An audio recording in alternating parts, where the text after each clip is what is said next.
Welcome to Tip That Scale, the podcast for those laid off, bracing for one, or simply navigating the job market and the world of work. Speaking of work, in this episode of Tip That Scale, we're talking about the social media platform professionals of all walks of life flock to, LinkedIn. Have you heard of it? AJ, you wanted to talk about LinkedIn. What did you want to say about it? I just feel like it's a broken tool. Here's the thing: even when you're doing like job searches or whatever else, when you start putting in certain strings or certain search criteria, and you're being very targeted, it shouldn't be pulling up jobs that are completely different industries and all this other stuff. Like it's not properly looking at it. It used to, and I don't know what kind of algorithms they've been using over the last few years, but even when you're looking for people, it doesn't really bring up a large percentage of things that you want to find. This is on LinkedIn Recruiter. Let's not even talk about the basic recruiter or basic LinkedIn where you got to have so many connections to have a widespread net and all this other stuff. I've got a pretty healthy network. I mean, it's about 3,500 people, still growing.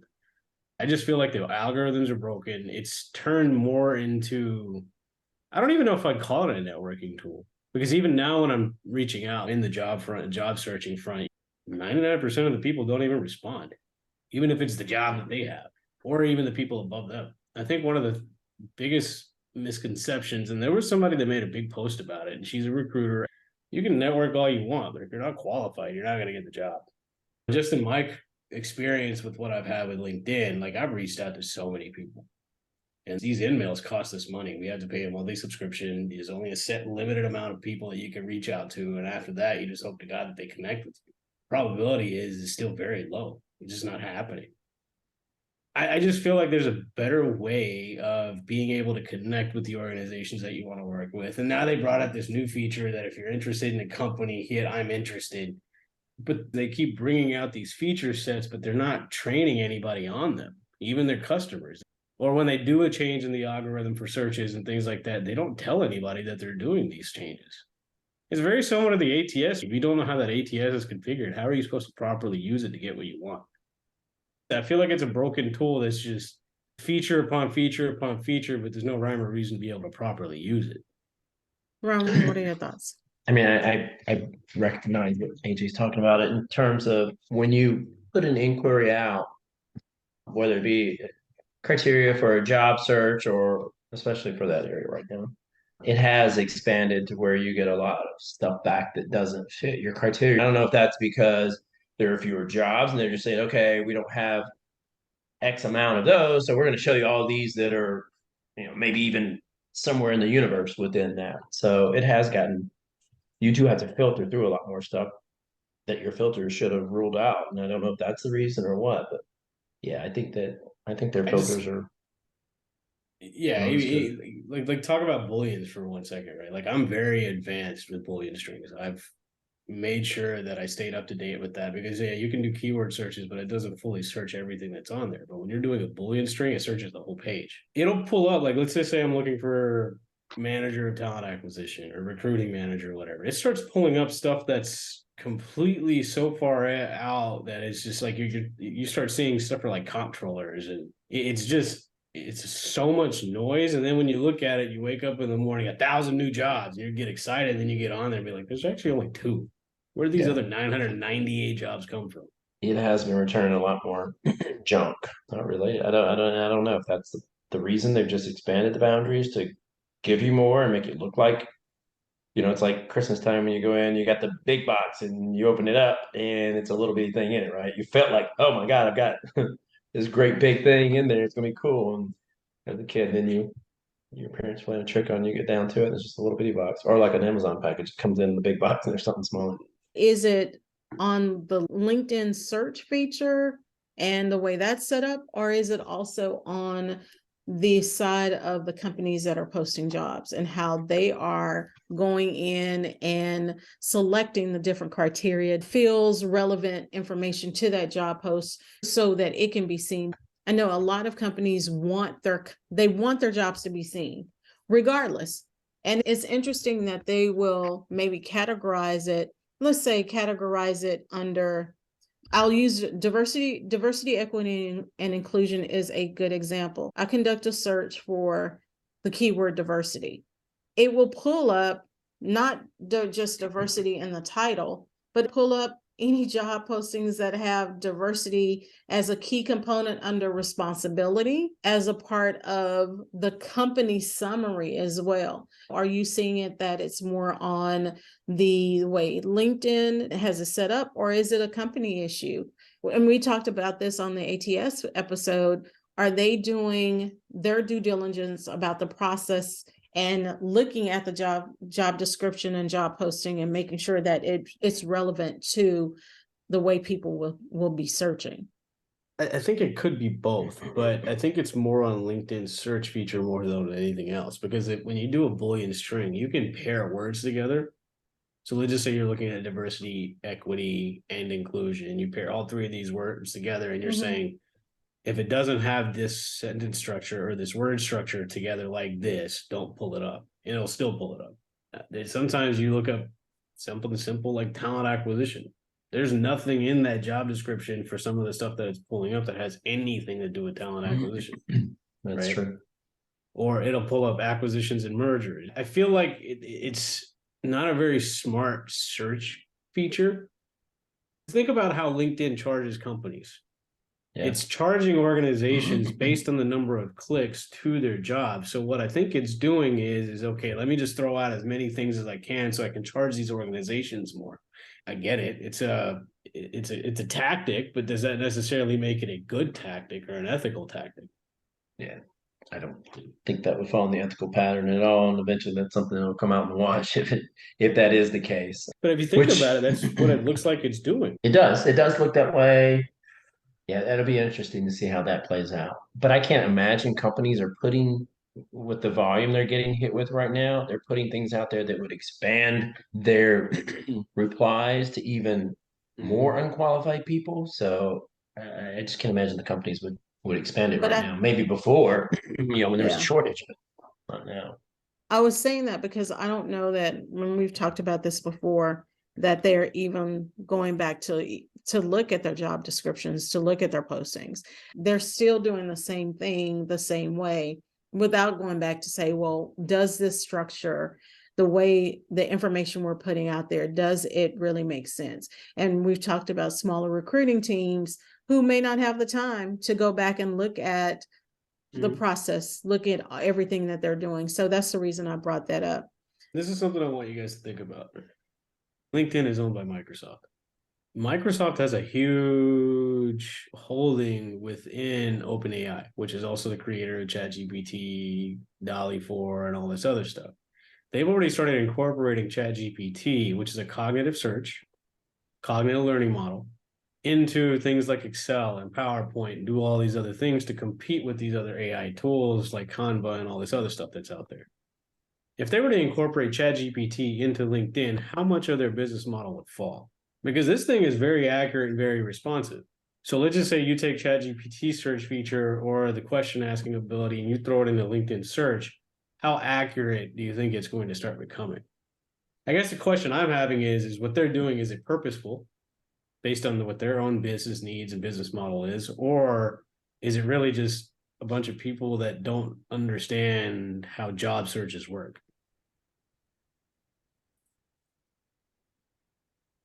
From my experience, this has always been an issue where people jump into a business because it seems like there's a lot of opportunity there. And part of it is not understanding what that business truly is. It just looks bright and shiny.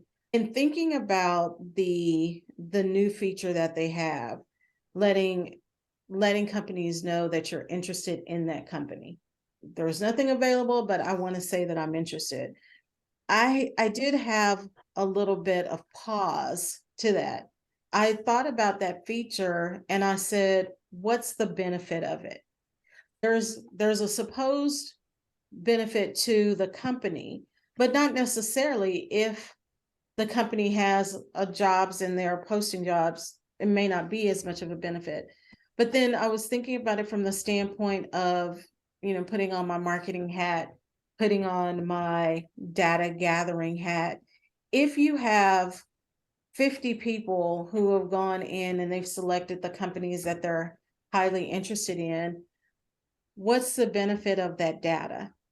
What's the benefit of knowing that Ron is interested in, say, American Airlines? I don't think there is one. I think it's a noise. I think there probably is a bigger, I think from a consumer standpoint, from the standpoint of, we're talking about data now. If Mhm. I know that Ron is interested in American Airlines as a company, as an employer, is he also interested in American Airlines as a consumer as well? And is there ad opportunity there? What's the revenue model that you can build from getting this information? Makes So sense. I think it's an interesting feature, but it depends on how it's used, because I would like to know if, say, the company that I said that I'm interested in, how were they notified that I'm interested in them? And does that create, and maybe I should talk to my friend, former rep there, to ask about it. And I would say that's the thing to do. If we want to have a better understanding of what LinkedIn is doing, we should have, a deep dive every now and then to say, hey, what are the new features, especially if we have access to reps that are there. Yeah, I mean, Um, just tell people what it's meant for, not just saying, here's a new feature, go figure it out. Right? Like nobody, and even when they do a change in the algorithm or whatever, it's just, what are the purpose of it? I think this would go to any tool. You don't know the back end. You really don't know. We talked about this from the ATS episode, which is why we did that episode, to let job seekers know, give them some insight into something that they typically aren't aware of. They go Yeah. in, they apply, that's it. They don't know anything else, how recruiters look at jobs or look at their resume, how it comes through filters, all of that. And the same thing would apply to LinkedIn. We don't know what happens on the back end. Not we understand typically, because we've worked, in a position to work behind the scenes, having Sales Navigator or the recruiting tool. But if those change, and to general job seekers, they don't understand the back end. And right now, for that new feature of selecting, I'm interested in, I'd like to know how that information is shared with the company. And not just that, who is it shared with? Is it shared with the super admins that are tied to that company's profile on LinkedIn? Or is it tied to a specific recruiter who is responsible for sharing the jobs? I don't know, but it would be good to know. I'm But curious. the difference between those ATS systems and the way LinkedIn is operating, right? There's only one entity that's controlling the operation of LinkedIn. These ATS systems can be configured in a million different ways by the organizations that are using them. So that I get the ATS piece. Like it's just very confusing, and there's not a standardized way of doing it because everybody has a different process or whatever. But LinkedIn, that's just one company. I think they could do a better job of helping us understand what changes they're making and the reasoning behind those changes in order for us to be able to use it properly. I'm going to put you not really in the hot seat, but the seat is a little warm. How would you like to see LinkedIn share this information with the general public? So the information that you're looking for, you'd like to see, how would you like for LinkedIn to make this available? Well, I mean, they've got the platform to do it. It is a social media platform. In essence, it's really meant to go out there, reach out to the masses and say, hey, this is what we're doing. You got so many ads that constantly pop up on LinkedIn, or even in their learning feature. These are the new features in LinkedIn. Start using it. Now that's up to us at that point to start using it, but it's just not, it's become very, in all essence of the word, noisy. It's just so much going on that it doesn't make sense in half the stuff that it's doing. or if they're making changes on the algorithm, you would start looking at it, and LinkedIn made some more changes, then it wouldn't pull up proper searches or do all those other things. I'm even wanting to understand is how many recruiters know that if you just do a keyword search, what part of the person's profile is it actually looking at versus doing a Boolean search? Because when you do Boolean, it looks at the person's entire profile, because when you do a keyword search, it's only looking at that person's keywords. Not a lot of people know that. So when we're talking about how they can communicate, because I'm thinking about where's the opportunity? First of all, with the way LinkedIn is set up, granted, you get ads, Mhm. and those ads are determined. A lot of people don't know this, but you can actually select the type of ads you want to see. You can also say irrelevant. I do that quite Mhm. often. You can create what you see. I don't follow LinkedIn as a company. I don't get their news. I don't get their posts. So when we're thinking about that, even LinkedIn Learning, not everyone accesses LinkedIn Learning. How would you suggest, what are some other suggestions that you would make and give to LinkedIn into how they can share these updates across the board? What could LinkedIn do to better communicate some of these changes to their audience? I would say a lot of social media platforms don't necessarily do that. Yeah, and It's you're word right. of mouth.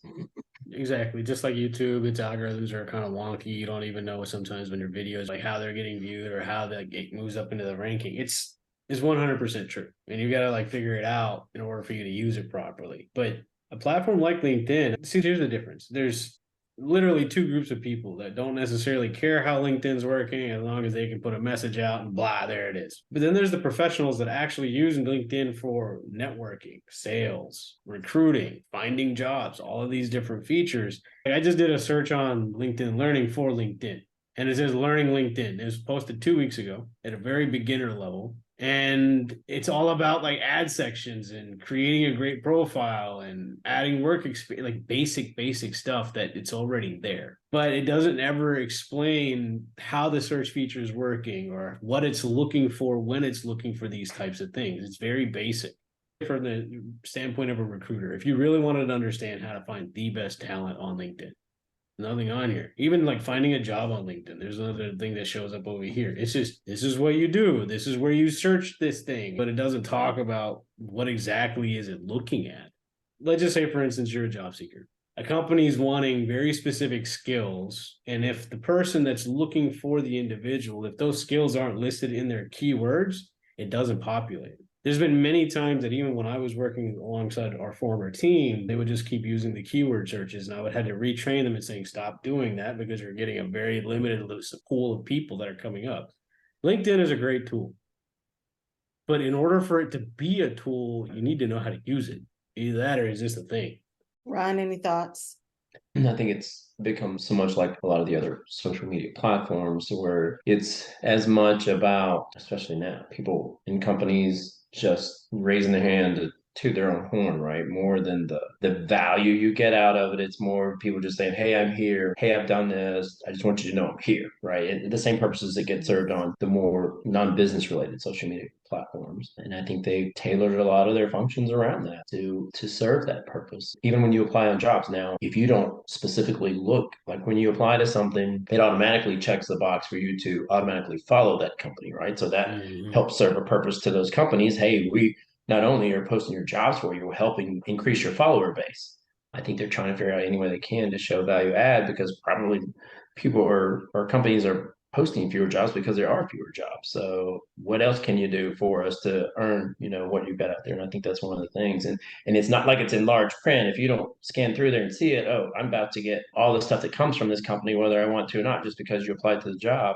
And to uncheck it versus check it, I think that's driving a lot of the noise and expanded means of trying to show value when it may not be truly viewed as value by the users. The other thing is they're charging for things that may or may not necessarily have a return to the end user. Like, look at the way that they do InMails. If you're not connected to the person first, you got to connect with them. Yeah, you can send them a message, but the likelihood of that even working is slim to none. But if you want to send a networking message about a particular job to the person that's holding the job, you got to send them an InMail, and then it costs you money. It's a business and it's giving people access to people that they wouldn't necessarily have access to. So how do you monetize that? Ryan, you were talking about jobs and then the immediate follow, which drives me bananas. It's the same thing where if someone tries to connect with me, I may not want to connect with them, but they're automatically following me. It's the social media platform and process and procedures of this is what you do. It's textbook social media. It's all about follows. It is a business. So when we're talking about InMail, and I've seen these InMails for forever, and yeah, they're frustrating to a lot of people who want InMail but don't want to necessarily pay for it. They want to have access, but ultimately, when we're looking at it, we also need to consider that there's a level of what's in it for me. So AJ, you were talking about there are some people who they're just there, that's all they need. But then other people want to network, sales, recruiting, and job search.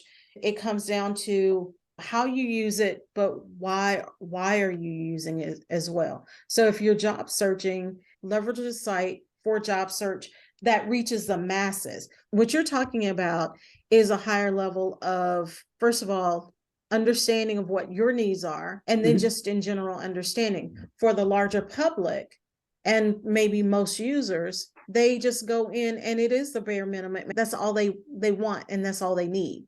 They may be getting more of what they need in that job search instead of all of the fluff, because maybe it ties into a higher level of, we'll just use a job search, a higher level of what you're looking for as far as the position versus people who may not be looking for that manager, director, and VP role. Maybe that's part of it. The other thing I wanted to mention, when you're talking about recruiting, you understand, and you're working on LinkedIn from both sides of the table, as a job seeker and as a recruiter. A little bit of tension as well, because of what your needs are.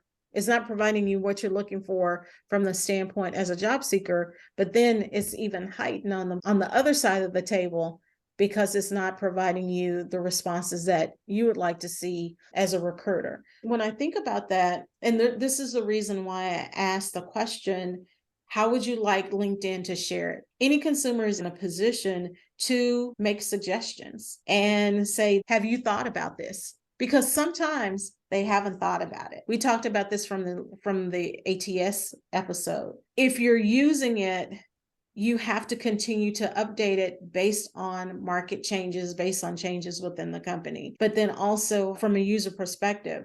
So the same thing with LinkedIn.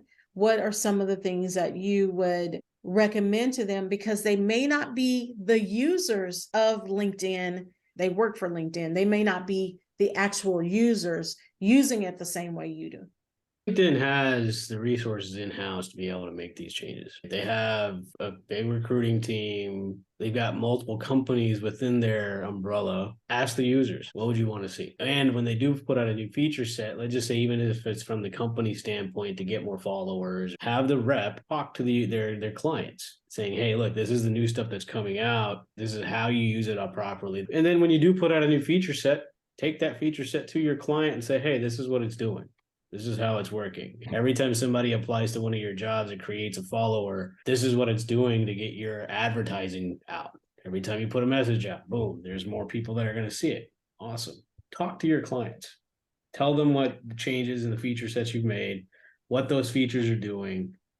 I definitely get it. I would say this from working for different companies throughout my career. Companies that have a product, forget about the client and asking what the client needs. They don't always go internally to those particular groups to say, hey, what do you need? The other thing that you talked about is talking about it from a networking tool and how people network. Maybe people aren't responding. I have to remind myself, this is online, and networking online is very different than networking in person. Someone tries to connect with me to sell me something. Normally it's lead generation, and I can talk about that from the whole sales navigator standpoint. They're trying to connect with me. They're either sending me a message or they're trying to connect and put their message in that connection request. The interesting thing is I don't have to respond. I think we as individuals, we've been very conditioned now to rely so much on these online tools as a way to make our lives easier. And we talked a little bit about this in the AI episode. But we also have to remember that it's still dependent on another person's response. And we don't know what's going on with that person either. When you reach out, they want to know, well, what's in it for me for this conversation? That's something that we need to think about from a networking standpoint, whether offline or online. I mean, there is a right way to do that, right? But it's not conducive to LinkedIn's business model. You know what I mean by that is if you force people to be a little bit more targeted in regards to their messaging. Because a lot of the messages that we see, it's just because somebody can go in LinkedIn, do a quick search, find all the people that are within that, hit send all, and it'll click everybody that's on that page, and it'll send the exact same message to everybody that's on that page. And you can automate the changing of the name and the company just by doing certain things. So half the time they don't know who they're sending it to, they haven't done their research, but to change that, it would take away revenue from LinkedIn. That's any company. We just saw that with ChatGPT. When you mentioned ChatGPT in January, it was completely free. Within about 45 days, there was the free option, and then there was a paid option, because the more people talked about it, the more people were using it, and the more dollar signs came. This is an opportunity. I'm never against people getting their bag. However, we always have to understand that as consumers, we have a choice. It really is hard to fit everything to everybody. LinkedIn has been around for a long time. And I remember when it launched, when it started, and where it is today, just the growth and even the dependency. LinkedIn is the first stop for a job search for a lot of people because you're there. But we know that there are other job search options out there. It's different because it doesn't connect the profile to the job and make it an easy apply. In the near term, if they made certain changes, yeah, it would actually hit their bottom line. But in the bigger grand scheme of things, they'd probably generate a lot more revenue if they were just doing the things that people needed. Granted, there is noise. There is a lot of noise right now because guess what? It's noisy. There's a lot of stuff going on. And LinkedIn, just like any place else, is an outlet to share those issues. You have Facebook, you have Instagram, you have TikTok, and LinkedIn started out as that business networking tool, business profile. But then people also are talking about business on LinkedIn, the good and the bad and the ugly. And it is noisy because there is a lot going on. It's an outlet. And a lot of people use it as an outlet. Think about the cost of one email. It's $3, a rough estimate. Now, if somebody responds to your message, then you get the $3 back and it gets recycled back into an email. And if you don't use your email, it stays with you for a certain period of time. But like the number of emails they give you per cost, it's a lot. And I get it. They're trying to keep the noise down. So if you want to be able to send a message to someone, it's going to cost you money. So you got to be very mindful of who you're sending messages to. It goes back along the lines of communication. In order for you to have a conversation or communicate, there has to be the person doing the talking and a person doing the listening. And if it's not at that point, it's just somebody talking at a brick wall. I understand your point, and I understand it. I think it's just more of like a frustration thing about how it's operating when you generally really need to use it. That's where your frustration is. Yeah, 100%. It's when you need a tool to be a tool and it's not being a tool. Well, it's not being what you need it to be at that Well, time. of course. It does help in certain aspects, but then it just creates a lot of noise where it becomes disheartening. Look, even with something like LinkedIn, there is an opportunity to improve it. I saw a post from a recruiter. I don't think it was the same one you mentioned. I think it was a different one. She was saying how job seekers should respond to an email if someone reaches out to them because it costs money. Yeah, well, do you like respond to us when we're reaching out to you? That was very big in the comments. She works for a company. She's not an independent. That tells me that she also has an applicant tracking system. I know she does because of the company.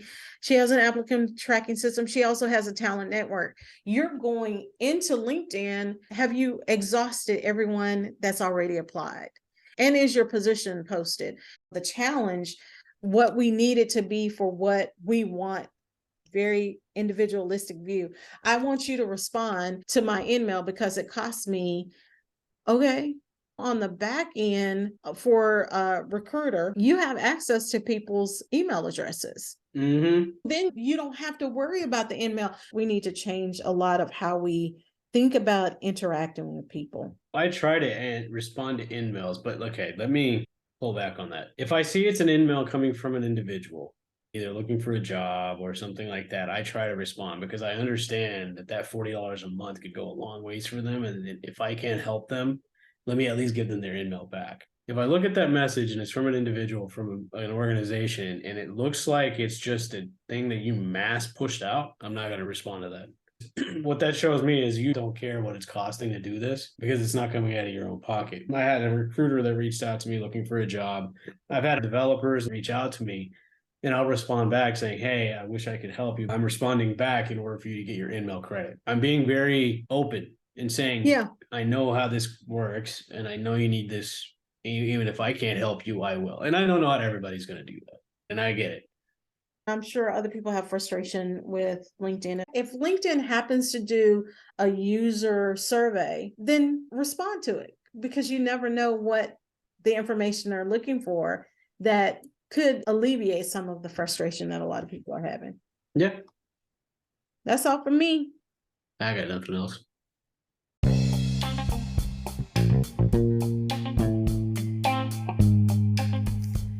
LinkedIn launched in 2003, and so many of us have witnessed its evolution firsthand. It's also easy to forget LinkedIn is a social media platform and provides a number of different features to meet the needs of an ever-growing global audience. And personally, I don't think we're done with the LinkedIn conversation. Do you?